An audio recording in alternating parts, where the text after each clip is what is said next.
Hey everybody, this is Josh McKinney. I just want to welcome you to episode 112 of the I Suck at Jiu Jitsu show. I'm pumped about this one because it's part two. Part one went really well. I just wanted to take a second.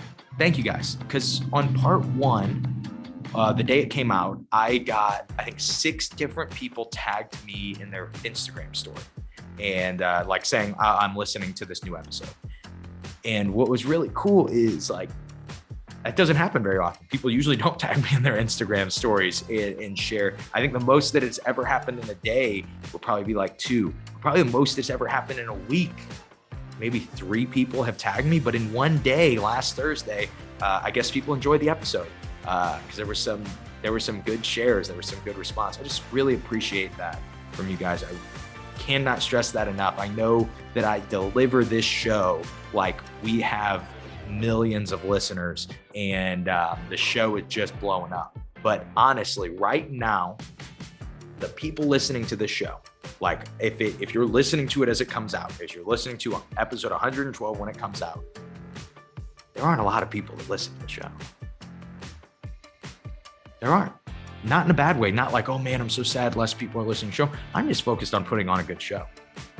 I figure if you guys like it enough, you're going to start telling your friends about it. You're going to start letting other people know. And that is starting to happen. And I just wanted to say from the bottom of my heart, I really appreciate that. It really makes a big difference. And it makes me motivated. It makes me know that like I haven't put 112 episodes into something that is going to be irrelevant. I know that you guys have been just super supportive this whole time. I just want to continue. Thank you for your continued support. I promise you, I will continue to get better at podcasting. I'll continue to have better content and continue to try to make the jiu-jitsu world a better place. So let's talk a little bit about what the heck we're talking about today. This is part 2 of our 2-part episode on pacing. And this is the idea of the prevent. And understanding the prevent is like the other side of the spectrum from the blitz. If you guys have not listened to the blitz episode, you absolutely should first. I think that this episode won't make as much sense if you don't listen to the blitz episode first. And then we're going to talk about some cool match breakdowns, just all kinds of new stuff that I got going on. That's all I have for you guys. Let's just get into this episode. You guys are going to really like the idea of the prevent defense of jiu-jitsu and how to effectively use it and train it. And so before we get into that, I've got a message from our sponsors, and then we'll get right into the episode.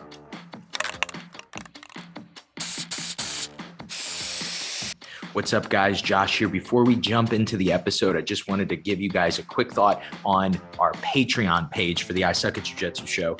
This is the time to get on the Patreon page. I think a lot of people wait a few months when a Patreon is first started because you're wanting to get content. You know, you're paying monthly and you want to get content. And so now we kind of have a good base of content built up on the Patreon page. And I've got something new for you guys. I actually did the first ever match breakdown that I've ever posted, and broke down Jeff Glover versus Caio Terra from the BJJ Expo in 2012. And the only way to watch that breakdown is on the Patreon page. And you also get to figure out things like what black belts think while they're grappling. You'll also hear about some common jiu-jitsu injuries and how you could be recovering from them or even preventing them. We talk about a lot of really cool things on the Patreon page. You guys can find it at patreon.com/ISuckAtBJJ. You guys don't want to miss out on this, but let's now jump into the episode.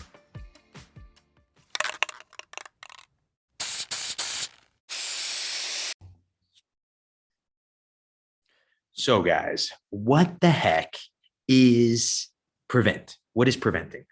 So if you guys are joining us, this is part 2 of pacing. So I assume you have listened to part 1. I'm not going to reference it like, oh, if you've heard the episode before. Now, if you haven't heard it, you should probably listen to it because that's why it's a 2-part episode. Don't jump ahead. You don't listen to part 2 before part 1. What's wrong with you? Let's get into prevent. So this is how we should think of preventing. I think I'm trying to use the word preventing. I'm always careful about what language I use. I think preventing is better than just prevent. Like blitz feels like you could say blitz or blitzing.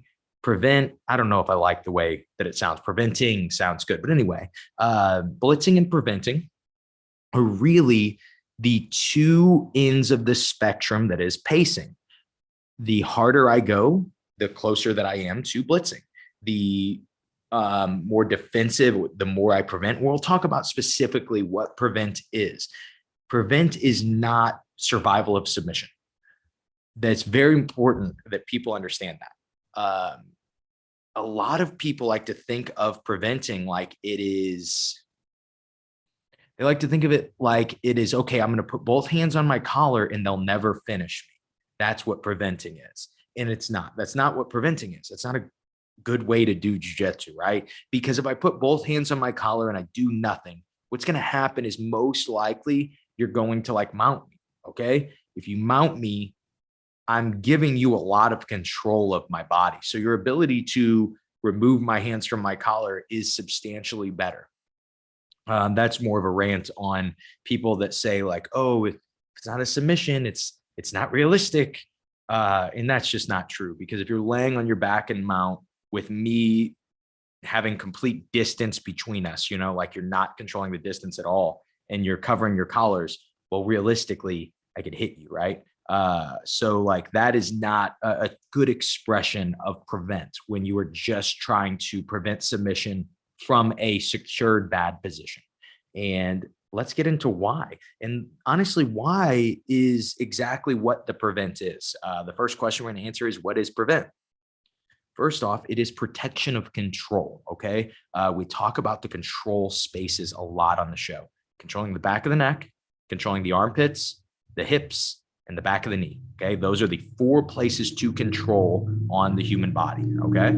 So when I have somebody and they are close to things, a lot of times it looks like I'm in a really bad spot. But if I'm preventing them from staying off my hips, the backs of my knees, the backs of my neck, and my armpits, they're not getting underhooks. They're not snapping me down and getting control that way. If I keep them out of those spaces, or kind of just relegate them to only one of those spaces, make it hard on them, what's going to happen is it's going to make it hard on them.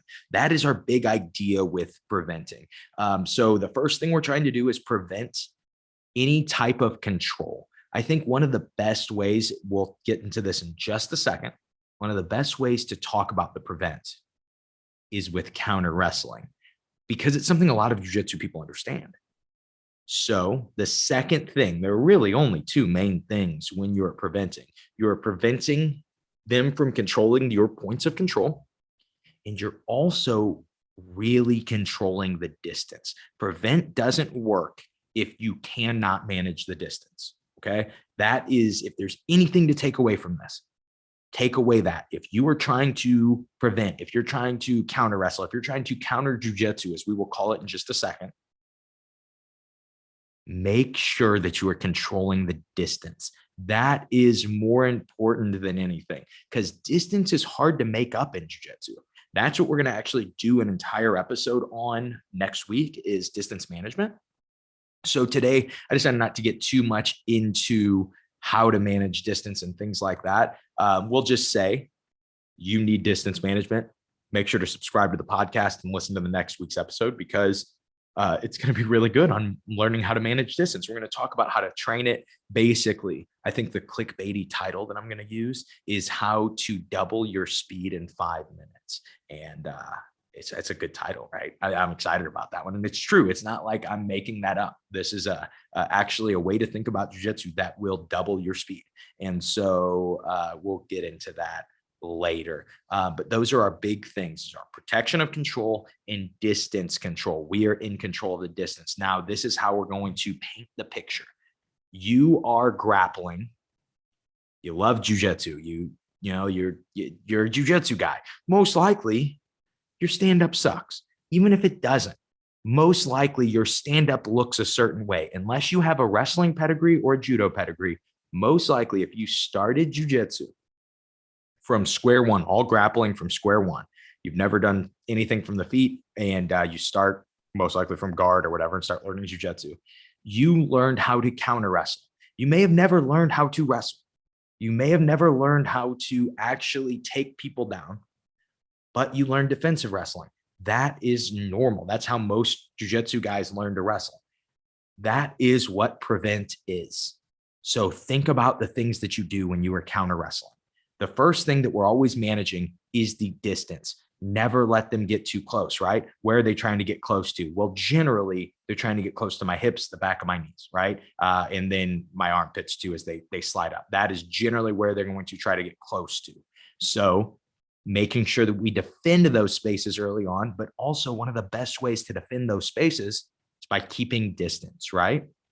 And like I said, we won't get too much into the distance strategy. So we'll just start to talk from here when we're connected. Okay. A lot of times we're grappling somebody who's got better stand up than us. What do? Well, we get first connection. We get the first collar grip. Okay. Because I know, like, hey, this guy wrestled his whole life. He's going to probably be better at takedowns, but he's never wrestled with a gi on. And if I can use this to manage the distance, maybe I can't prevent him completely from getting in on a takedown. But what I can do is I can slow it down. I can slow it down substantially, especially if he's not dealing with that grip and he's just trying to shoot through it. And when we slow things down, well, that's when we could start to blitz, right? We'll get into that and how to relate the blitz and the prevent. We're going to get more into detail on that on Saturday on our Suck Less Saturday episode on the Patreon page. Patreon.com/ISuckAtBJJ if you guys want to check it out. But let's look at it like this. Let's look at it from my personal favorite match that I think really covers this. And we did a breakdown on the Patreon page. It dropped this morning. If you guys aren't Patreon supporters, man, I just have so much stuff coming out on Patreon. I had to reference it. But I did a breakdown of Kyotera versus Jeff Glover in 2012. This is at the BJJ Fan Expo. It was such a cool, tournament. I remember watching it online and just being pumped about it. But the strategy that Jeff Glover uses in that, if you haven't, spoiler alert, if you haven't seen that match in 10 years, or in the last 10 years, Jeff Glover wins. And he wins pretty much solely on pacing. I'm not saying that he is nowhere near as good as Kaio or something like that. That would be ridiculous. But as a technician in the gi at the time, you had to assume that Kaio was better as a technician. And technique is all that matters, right? Technique conquers all, right? But there's a problem. Sometimes technique doesn't conquer all. Sometimes strategy conquers all. And I really think that that's one of the best expressions in jiu-jitsu. Not that Kaio's not an excellent strategist. Jeff just played his strategy better. And it really gets us to kind of why should we be preventing? What use is there in the prevent? Well, there are a few things. I think the first one makes the most sense. When I'm preventing, when I'm keeping distance and protecting my control space, and I'm countering, right? Because that's important. When somebody shoots a far side underhook from half guard on me, okay? If I am leaning all my weight on that underhook is kind of a death sentence. They are going to start to come up. They're going to start to take my back, or they're going to start to sweep. I have to now I'm behind, okay? Now, when I'm in your half guard and I'm sitting with my heels to my hips, my butt is on my heels. Now I'm creating distance, right? I'm not putting my weight on. And you go to shoot that same underhook, and I counter with the near side underhook. If you guys don't know what a near side underhook, it would mean like if they controlled the important underhook, what everyone considers the most important underhook, you control the opposite one. And I'm able to flatten you and I'm able to pass your guard off of it. That was prevent jiu-jitsu. That was counter jiu-jitsu.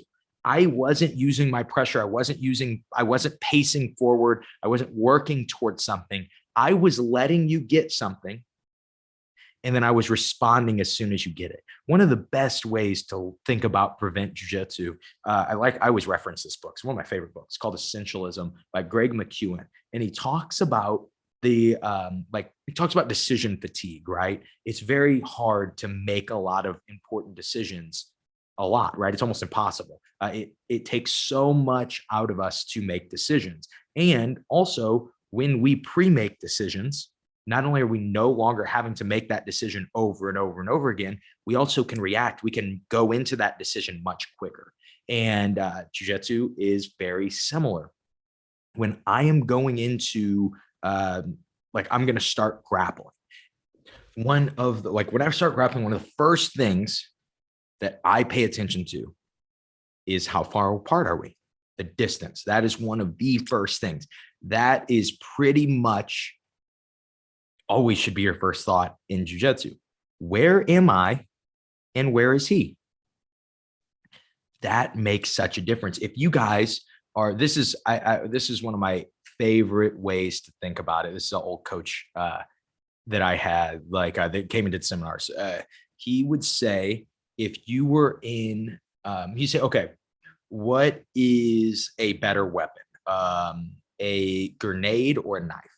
Okay. And people would answer, okay. And then he would say, all right, what's a better weapon if you're in a phone booth? Well, obviously the knife is a better weapon in a phone booth. But what's the better weapon if you have distance? Probably the grenade. I mean, am I going to throw the knife at the guy, or am I going to try to chase him down and stab him? Right. That is the question is, how close are you? Right. Let's say it's a knife and a rifle, right? A rifle seems like it would be the best thing to have in a fight, but not if you're a foot apart. It's not the best thing. It's a different fight when you're close.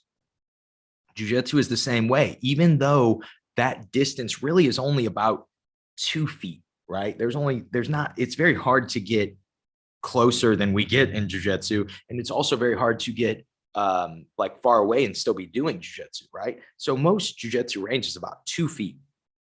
That is the distance. That's what we have to understand. And usually as the prevent person, what we try to do is we try to stay back to counter. A blitzer will probably be doing the opposite. When you blitz, you've got to be going hard. You've got to be creating strong angles, right? That was a big thing, that a big takeaway from the blitzing episode, is how important is it to create good angles, right? That is most of what the blitz is, because you create strong angles and then they have to respond. They have to respond really quickly. And then I go back to my next angle. But that was a really roundabout way. Back to the essentials book. I don't know how I lost my train of thought there and went to that. But anyway, back to the idea of making decisions early on, right? When we go back to half guard, I'm sitting on my heels, you shoot your far side underhook. I have already made the decision that when someone shoots far side underhook on me, I shoot near side. That helps my timing. You know what else helps my timing? The fact that I'm actually sitting on my heels and I am waiting. I am wanting you to shoot the far side underhook, because I know you're probably not going to block that near side space. And that is counter jiu-jitsu. I am basically giving you something that you think is really important, but I have a good counter to it. Or it's just not important. It's just not something that controls my body. It's just not something that moves me. That is what we're trying to do in prevent. But why would we use prevent? Most of the time, for me, I'm using prevent to rest. I am using counter jiu-jitsu and counter wrestling. I'm managing space to rest. It's not always like I'm dead tired and I need to rest. Sometimes it's just I blitzed really hard for 30 seconds and I'm going to rest for 30 seconds because I know if I don't, I'm going to be tired by the end of the match. This goes back to thinking of a jiu-jitsu round, each round that we do as an entire picture. And it is our job to paint that entire picture using our jiu-jitsu, using our art. We cannot go too hard in the beginning. We cannot use too much paint in the beginning because there won't be enough for the rest of the picture. And it's just like that when it comes to pacing and blitzing. Remember, these guys are on opposite ends of the spectrum. So it doesn't mean I have to go in with the strategy of today I'm going to blitz or the strategy of today I'm going to prevent. This is go and stop. I need to be able to do both. I need to be able to be in the middle range too. I need to be able to just kind of be going consistently with my jiu-jitsu. Being able to adjust pacing is so important. And I think one of the best places to reference it is that Kyle Terra and Jeff Glover match. Even if you guys do not sign up for the Patreon page. Even if you don't look at my match breakdown, I still recommend watching the match and just noting, really just trying to note, when is Jeff Glover preventing? When is he controlling the distance and keeping his spaces free? And then when does he start to blitz? And then you actually will notice actually the blitz doesn't work at first, and then he pulls it back and he creates a new position. And he says, maybe this is the spot. It's just a really unique way. If you watch the jiu-jitsu that's in that match, I point out some really cool things in the in the match breakdown that I won't point out because, well, then it wouldn't be tempting to sign up for the Patreon page. So now we might not always use it to rest. Sometimes we use blitz or we use prevent to just feel somebody out. If you watch a lot of good black belts, they will get a certain grip and then they let people make the next move, especially in competition.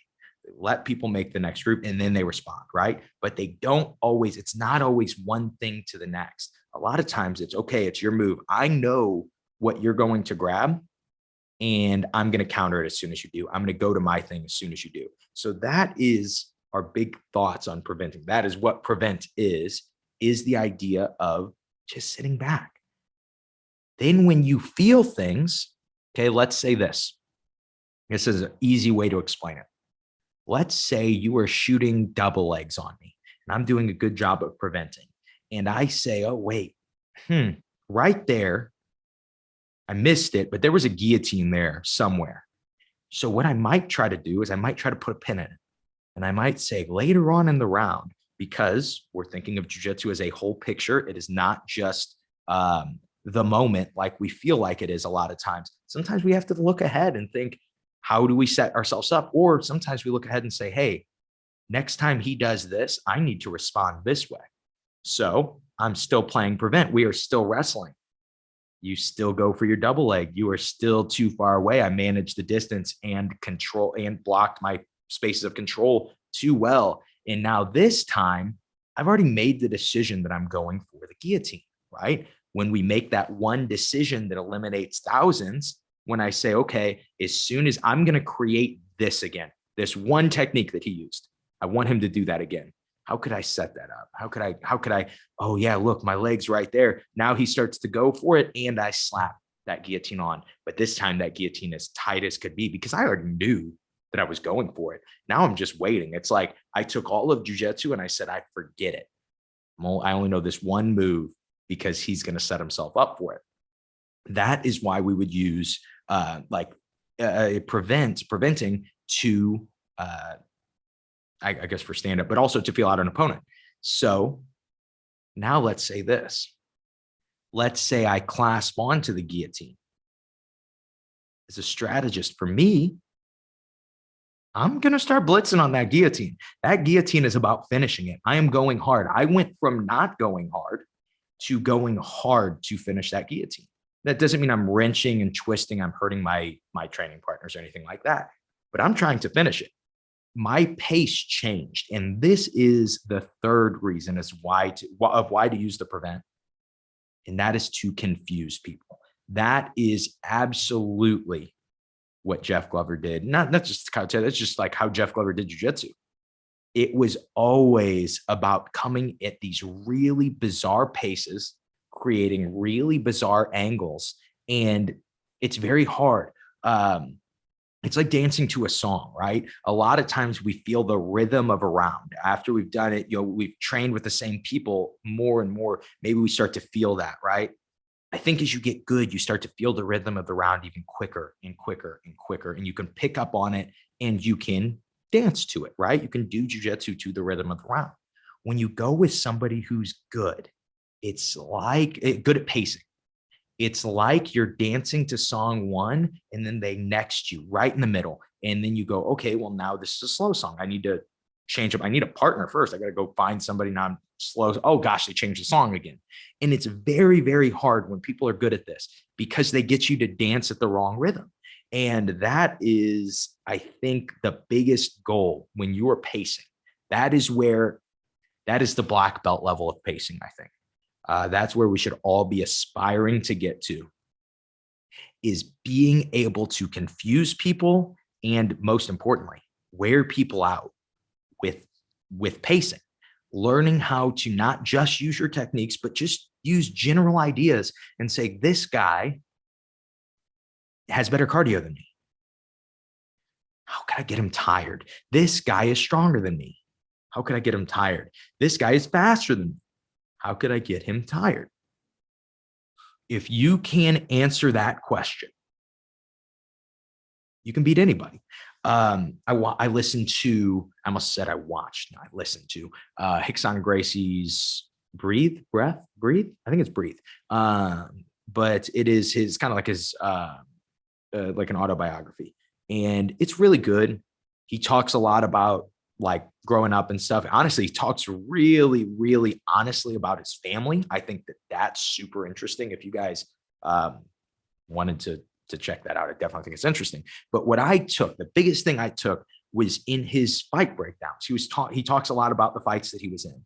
And as he's younger, his fights are more about being rough and being tough and getting submissions and, armbarring people or whatever. But as he ages, his fights are still, his goal is to win in every fight. But his fights become more strategic. And he starts talking a lot about whether or not his opponent was tired. That is his main mindset. Is this guy tired? What could I do to get him tired? And he'll talk about these matches where he's down 16-0 or something. And he's like, yeah, it was okay though, because I knew there was 3 minutes left and he was breathing too heavy for there to be 3 minutes left. So I started to go harder. And then I armbarred him in 10 seconds. And it was like, oh, okay. Understand that like at black belt, let's say the division I was in, the best guy in the world or the best guys in the world, they are beatable by any mid-tier guy, even some of the lowest tier black belts, if they're completely exhausted. So like if we did this, if we said, okay, we're going to take the best guys in the world and we're going to take like some very decent black belts and we're going to make the best guys run sprints until they're like completely, they can barely walk. And then we're going to have them fight. We're going to have them fight the like lower tier black belts. What do you think is going to happen? Who do you think is going to win? I would bet any amount of money that the lower tier black belts are winning. If you wear somebody down enough, they're just not good at jiu-jitsu anymore. It's how it is. Everybody, you can be mentally tough. You can do breathing exercises. You can do whatever. I've rolled with a lot of different people and everybody gets tired. It's way harder to get other people tired, certain people tired, but everybody gets tired. And so when we are thinking about pacing and blitzing, that's the goal. What can I do? What pace can I make? Don't think of it like just what pace can I do to make him tired? Because if you just think about him, you forget that you were also a physical being whose heart goes too fast sometimes and you get exhausted. So you have to be thinking of yourself. What can I do to win the battle of energy, the energy battle? What could I do? What pace could I create to win the energy battle? So that is what I'm thinking about when it comes to prevent is how can I win this secret battle that no one really is seeing? That's not technique. That's not IBJJF scoring. That's not anything else. It's not even submission. This invisible fight of are you tired or are you not? That is the idea of the prevent. And so I thought at this point, I could give you guys just a few more thoughts on how to prevent and how to start to train it in the gym and how to mix it with blitzes.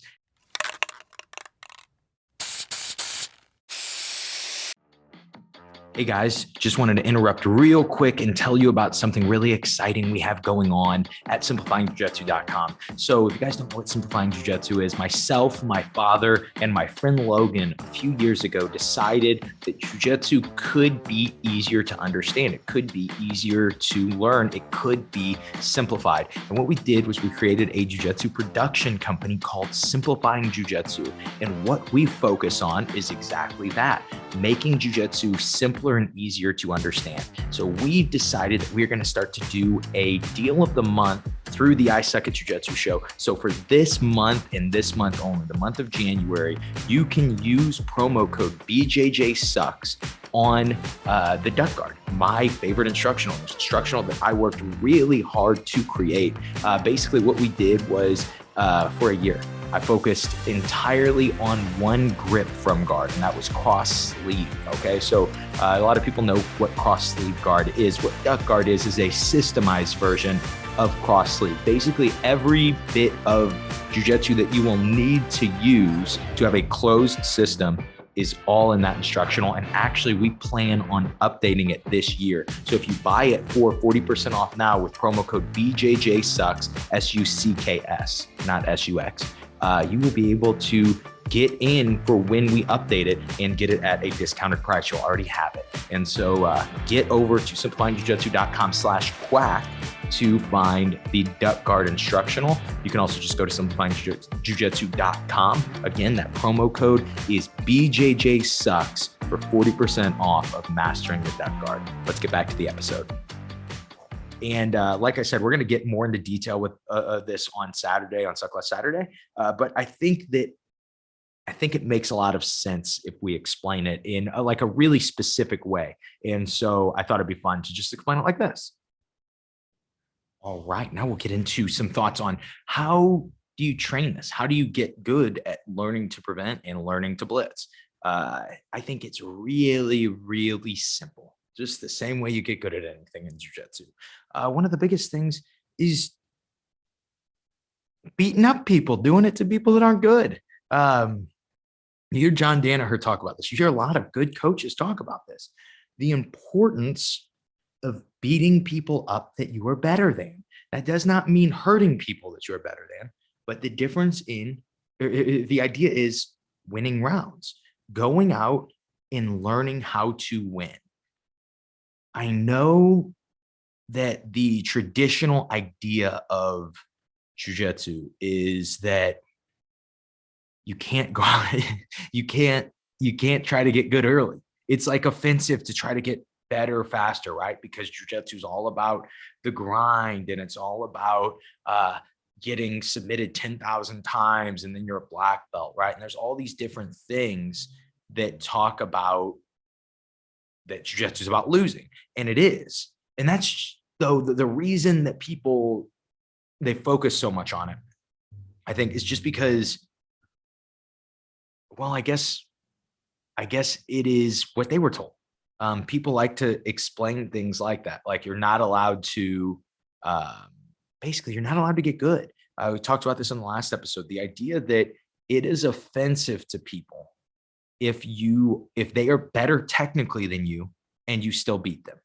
Okay. It is offensive to people if they are better technically than you and you still beat them because, well, you muscled everything, or, well, you did this or you did that.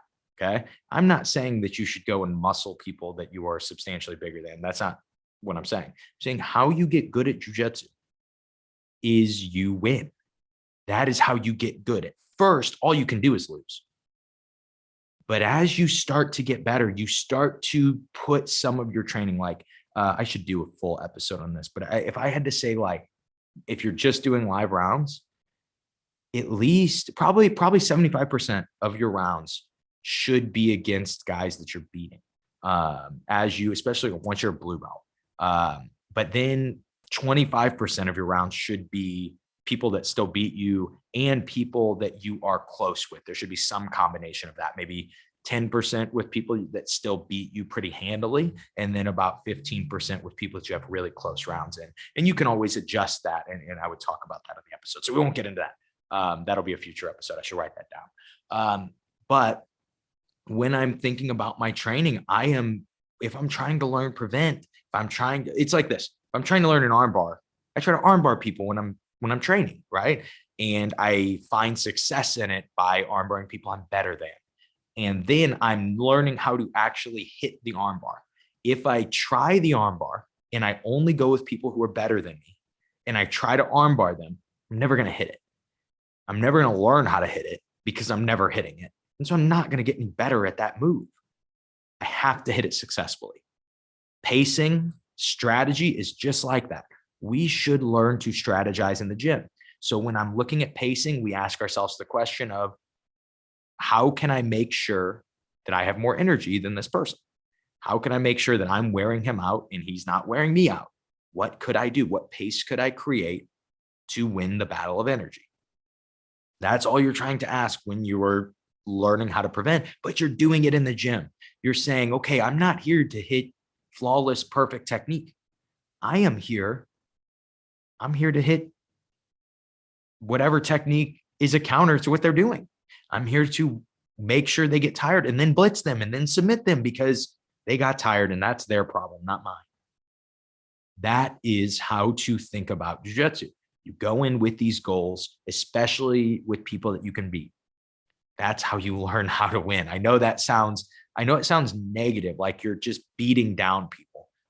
Something you can always think about though is helping those people. So they're getting help and you're getting help. You're getting somebody to basically live drill on that is resisting full strength. And they're getting somebody who's good that's going to say, hey, you need to do this better. You could be working this better. But that's going to be your main thought on how to get better at preventing. Now, I want to finish this one just with a different thought. And it's something that I won't get to cover as an episode as a whole because it's pretty simple to explain. But there is not just pacing and blitzing, right?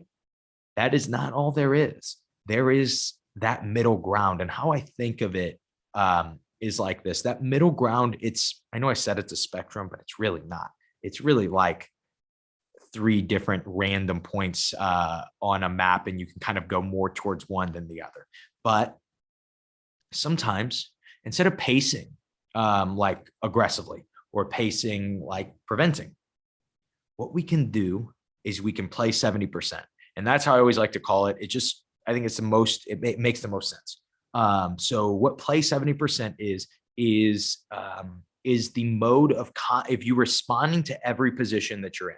A lot of times we try to secure every position that we're in, meaning like if I stuff your leg in a half guard and I'm on top, I'm trying to get tight to you. And then I hold for like a minute or two because I'm afraid to move. And then I remember that I need to put my toes into the legs or something like that and start to open the legs. How I think 70%, like the idea of training at 70%, it should feel like this. This should be the other pace that you go. Okay. So you should have your prevent pace, you should have your blitz pace, and then you should have your 70% pace, which obviously means you're going at a strength level, a pace level of 70%, but you're always responding to the situation. With prevent, a lot of times our response to a situation is by not doing anything.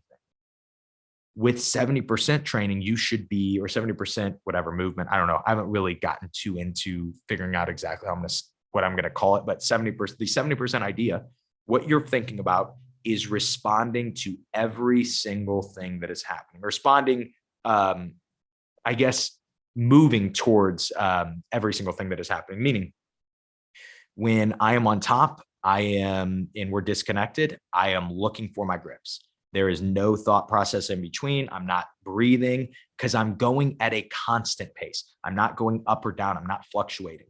One of the most frustrating things is when you start fighting at 70% and I start fighting at 100% and we're still even, because eventually I'm going to get tired and you're not, because you're going to be able to keep that 70% like almost all the time. There was a study done on Carl Lewis, and it was about basically him being relaxed when he runs. And they were talking about running at a pace of, they started talking to these runners about running at a pace of 80%. They said, we want you to run not at full speed, but at 80%, and, get relaxed and just run at 80%. And a lot of these guys are running faster than they ever were. And what they think it had to do with was because when we overexert ourselves, a lot of times we tense up. We don't use our body to the best of our ability. When we think 70% and we're just constantly going from one position to the next, and when you lose, you think 70%, meaning if he beats me on grips and he starts to sweep me, I don't go, now it's time to explode. It's time for Pohada. I start to land in the sweep and look right to get back to my guard. I just respond at 70% all the time. And you can even adjust it to 50% because sometimes people are so crazy that 70% is just their 100%, right? And they're like, well, normally I'm going 120%. So 70% is like really my 100%, right? No, you should be noticeably not working as hard. That is the goal. But this is, I think, something that you should think about too as you get a little better. I think this would be later in blue belt when you start to think about this, just from a technical level, right? These strategies don't work without technique. We talk about that on the blitzing episode, but a strategy is just kind of like the order, the rhythm that I am expressing my, my technique. It's what techniques I decide to use. It's how aggressive I am on those techniques, right? That is what strategy is. But without techniques, we can't have strategy, right? Because if we could, I would just send my students out without any technical training and we would just have a strategy, but it doesn't work. You do have to be good at jiu-jitsu to be good at jiu-jitsu, right? So when we're talking about our strategy, we're talking about all these different things. I guess I just wanted to retie the three things to keep in mind that really matter. And that is the blitz, the prevent, and the 70%. Let's call it the 70% pace. We could call it the 50% pace. Let's keep it 70%. I think it's cooler. But the 70% pace. And try to see if you can get good at those. Try to see if you can, and like how you know that you're good at them is if you can beat somebody who's better than you with them. That is why we use strategy. We only use strategy against people that are better than us, right? Or like we only need to use strategy against people that are better than us. We practice strategy on everybody, but when somebody's better than us, we need to use it. And that's like going to be the only way we can beat them. And so that's how you know if your strategy is working is this guy usually beats me in the gym. And I'm not saying go with the head instructor when you're a white belt. You're not going to out strategize him. It's not because he's probably using strategy without even thinking about it, right? A lot of the things we talk about on this show are things that black belts do already without thinking about it. They just do it.